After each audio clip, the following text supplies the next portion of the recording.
अख्ख्या महाराष्ट्रामध्ये ATSने अनेक ठिकाणी 100 पेक्षा जास्त लोकांना ताब्यात घेतलं आहे दहशतवादी गतिविधीच्या आरोपाखाली। याच्यामध्ये प्रामुख्याने पुणे, सोलापूर, छत्रपती संभाजीनगर, नागपूर, ठाणे, मुंबई अशी अनेक शहरांमध्ये कारवाई झालेली आहे। एवढ्या ठिकाणी एकाच वेळेला कारवाई का झाली माहितीये? त्याचं कारण आहे शहजाद भट्टी नावाचा एक पाकिस्तानी गँगस्टर आहे जो की ISI शी सुद्धा लिंक्ड आहे। पाकिस्तान टेररिस्ट लोकांची तो ॲसेट मानला जातो। तर याने आपल्या महाराष्ट्रातल्या एका हिंदुत्ववादी कार्यकर्त्याला सागर बेग याला जीवे मारण्याची धमकी दिली। हा व्हिडिओ बघा। ये खुला ऐलान जंग है और मैं वाजे कह दूं इस मूत्रवासी को कि अनकरीब राना इसको जान से मार देगा और ये ज्यादा दूर नहीं, बस इंशाअल्लाह ये मेरे रेडार पे जैसे ही आया अल्लाह के फजलो करम से ये मारा जाएगा और इसका भी पता नहीं चलेगा कौन मार के चला गया, चाहे ये जितनी भी सिक्योरिटी में हो इसको मार दिया जाएगा। ये मेरा आपसे वादा है। आता जसं या व्हिडिओमध्ये तो म्हणतोय की हिंदू धर्म रक्षणाचं काम ग्राउंड वरती उतरून लव जिहाद असू दे, लँड जिहाद असू दे, जे जे आपला देव देश धर्माच्या विरोधात काम करतात त्यांच्या विरोधामध्ये सागरदादा बेग उभा राहतो, त्यामुळे याला मारून टाकायचं, खल्लास करायचं, हे आहे त्या पाकिस्तानी दहशतवाद्याचं म्हणणं। बरं, आता हा कोणता पाकिस्तान मधला रील स्टार नाहीये कॉमेडी करणारा की ज्याला सिरियसली घेतलं नाही तरी चालेल। आता या न्यूज बघा सगळ्या, याच्यामध्ये ही प्रामुख्याने इंडियन एक्सप्रेसची न्यूज बघा। महाराष्ट्र ATSने कारवाई केलेल्याची हा जो शहजाद भट्टी आहे याच्या गँग मध्ये कोण कोण आहे?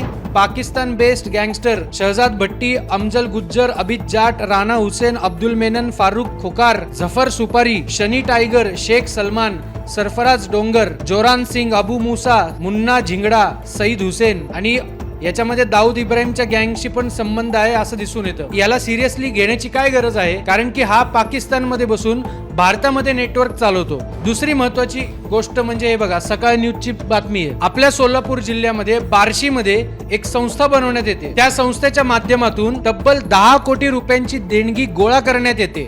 धर्मदाय आयुक्ताकडे रजिस्ट्रेशन त्या संस्थेचं केलेलं नाही आणि याचे लिंक्स, या NGO चे लिंक्स या शहजाद भट्टीच्या ग्रुपशी सुद्धा निगडीत असू शकतात अशी शक्यता नाकारण्यात येत नाही। ही न्यूज बघा, ही सकाळची न्यूज बघा, ही महाराष्ट्र ATS ची न्यूज बघा, ही टाइम्स ऑफ इंडियाची न्यूज बघा, पुढारीची न्यूज बघा।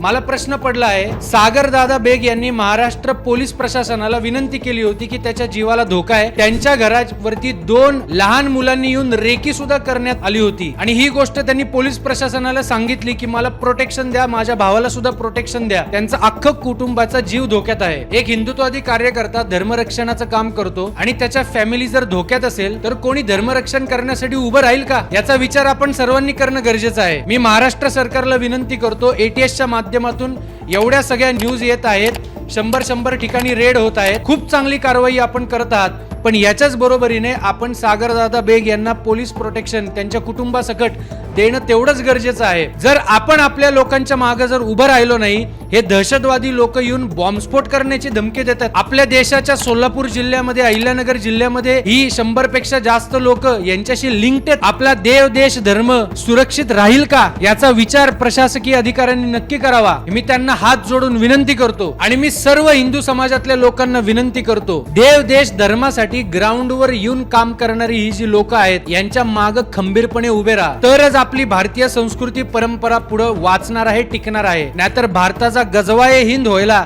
वेळ लागणार नाही। लक्षात ठेवा। भारत माता की जय।